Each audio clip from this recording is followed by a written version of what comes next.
Humans, our fears are the gates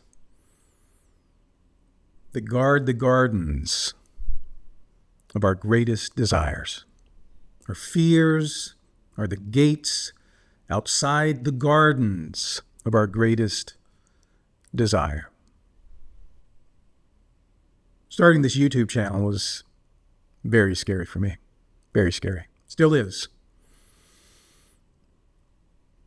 I'm putting a lot on the line here.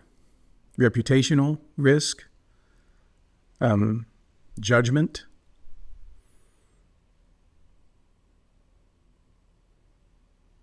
all kinds of things that can arise out of this held me back from even beginning it.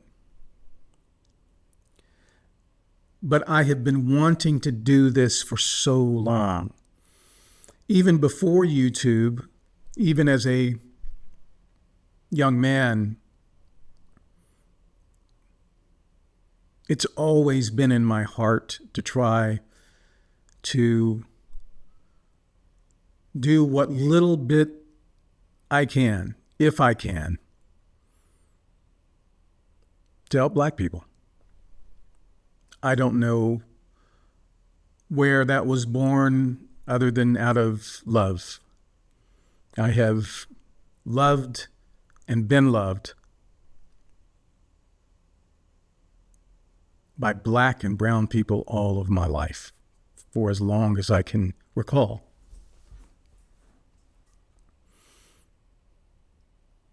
And it pains me to see other humans in pain.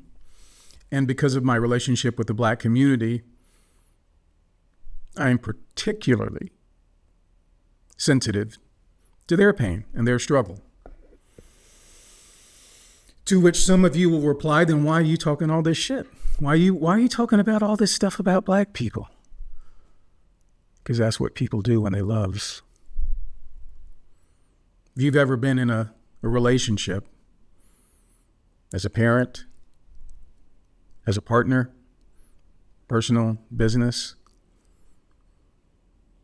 if you see someone about to step into a hole in the road that you have stepped in and hurt yourself before, should you just let them step in it, or should you, you're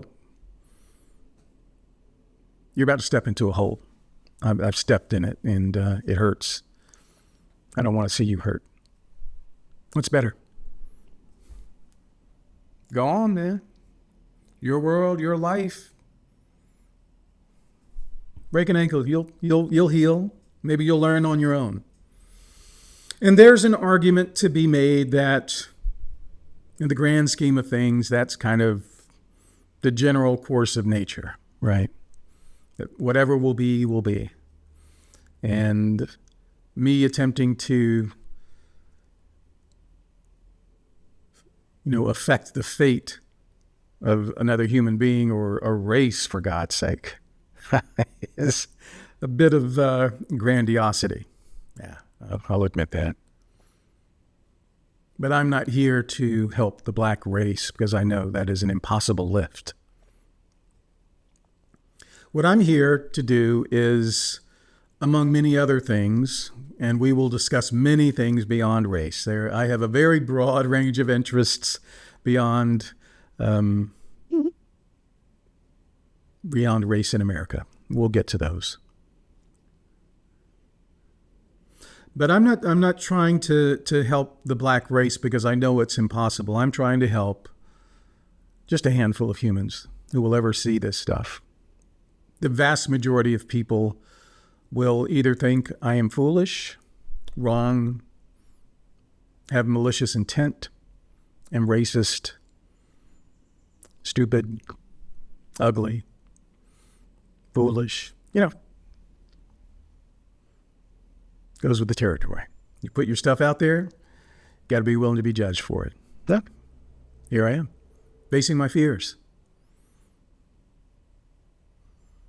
to achieve what I think is a greater goal of, I hope, my own personal mission, which is reducing suffering of other humans, largely by looking at the thinking that often produces unnecessary suffering in us. And often when we believe things that are not true, and they loop around in us on a daily, sometimes hourly basis, they define our world. And if you are believing the world, if you are believing a lie, if you're believing an untruth, and you carry that untruth in your world, and it affects everything that you do, it affects everything you see. There's a great quote by a French writer, Anais Nin, who said, "We don't see the world as it is. We see the world as we are. We don't see the world as it is. We see the world as we are." And each and every one of the 8 billion humans on this planet is living a different life through a different set of beliefs that they hold based on their personal experiences that they've had in their life, based on the lessons they've been taught, some true, some untrue, based on their experience of interacting with other humans. Everyone's looking at this world differently. And some ways of thinking produce less suffering than others. And to the extent that I can use some lessons that I've learned from many of the mistakes that I've made throughout my life, and they have been, I don't have the time. There aren't enough hours on YouTube to go through all of my failures, my weaknesses, my struggles. Yeah, but I'm still here. I'm still here to tell the story about some of the ways that I've worked myself out of a tight spot, some of the ways I have reduced my own suffering, and some of the ways that the lessons I have learned when I've shared them with others, they have been helpful to others in helping them reduce their suffering. So the vast majority of you, this will be irrelevant, but for only a very, very small percentage, some of these words may change your life. I've had other people tell me that I've helped them. This is not going to be a long video.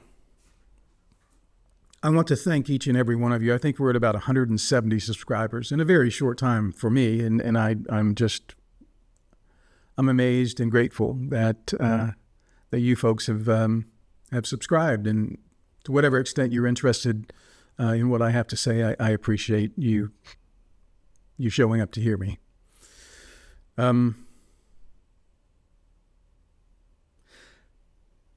So that's my thing with YouTube. I'm facing my fear. I'm facing my fear. What about you? What are those wrought iron gates guarding? What garden of your greatest desire are you not pursuing?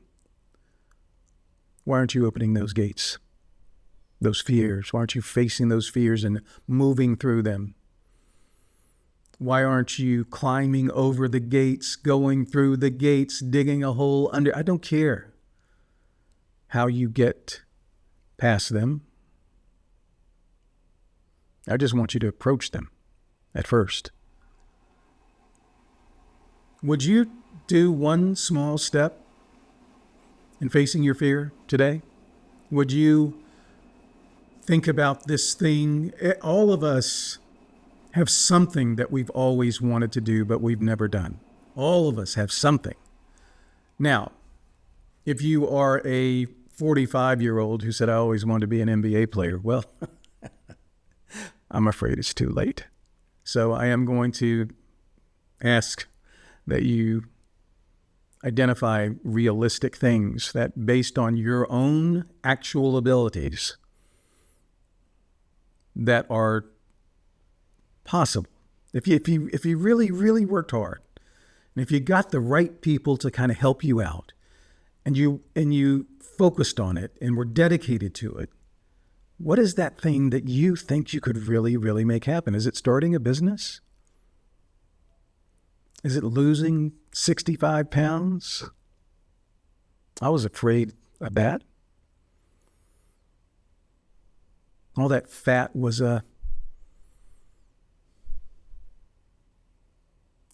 maybe part of that fat was the gate for me.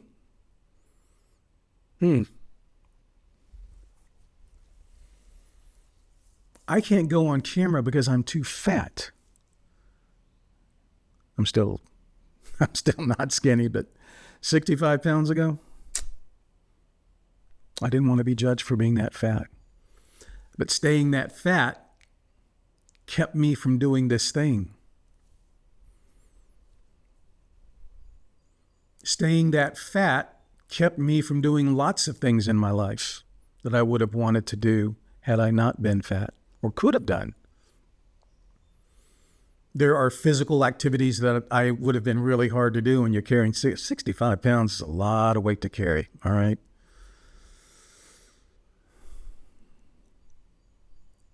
I was feeling it in my hips. I was feeling physical pain from this weight. My joints were telling me this is not good.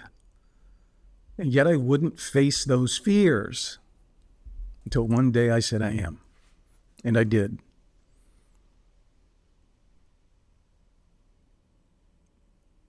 And it has brought me to this moment where I'm actually doing the thing I was afraid of doing, where I actually shed some of the things that were blocking me from doing it.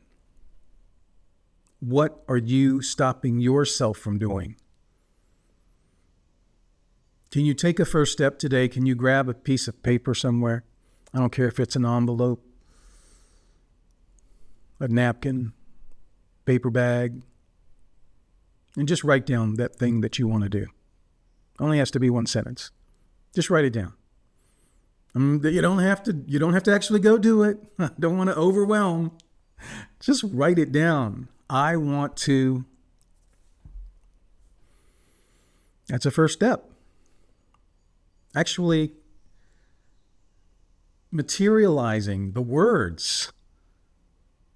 I want to do this thing. I have actually taken it out of my brain and I've put it there. Some of you have already done this. Some of you have done business plans. Some of you have done all manner of, progress toward that thing, but you still aren't there. What's that next push require in that case? Okay. If you've made some progress toward that thing, what's the next thing that you have to do in order to get past that gate and into the garden of your greatest desire?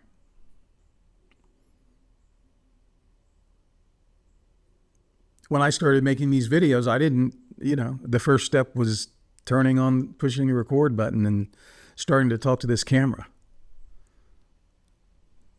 It was shit. You become good at what you practice.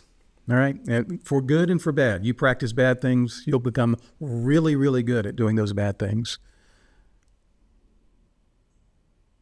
But I kept on practicing and kept on recording, and I would erase them or never post them. They were just, they aren't great now, but they're better than they were. You should have seen the ones I've never uploaded. Yeah.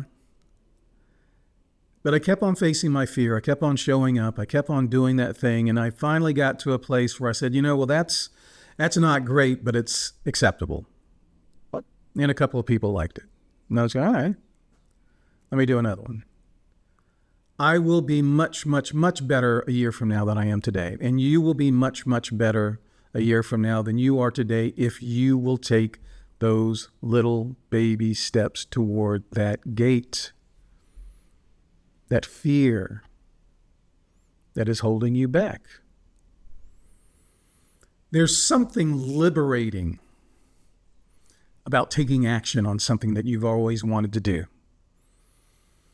And when you have done, even if it's just the symbolic thing of writing it down or recording your first video or going to the gym for the first time or Starting that exercise program or whatever it is. Just doing it and breaking the inertia of nothingness, of no effort. Just taking that first step, it's going to be powerful for you in ways that you cannot yet imagine. Our fears are the gates outside the garden of our greatest desire. I've probably said this different every time, but that's the general thought. And I want to encourage you to approach those gates and start to move through them, facing your fear and witnessing what happens when you take that bold action. I want to close with a quote from Goethe. Wolfgang Goethe was a German philosopher. This is one of my favorite quotes in the world. Whatever you can do, or think you can do, begin it now. Boldness has power and magic in it. Take that first step. Keep pushing. Peace.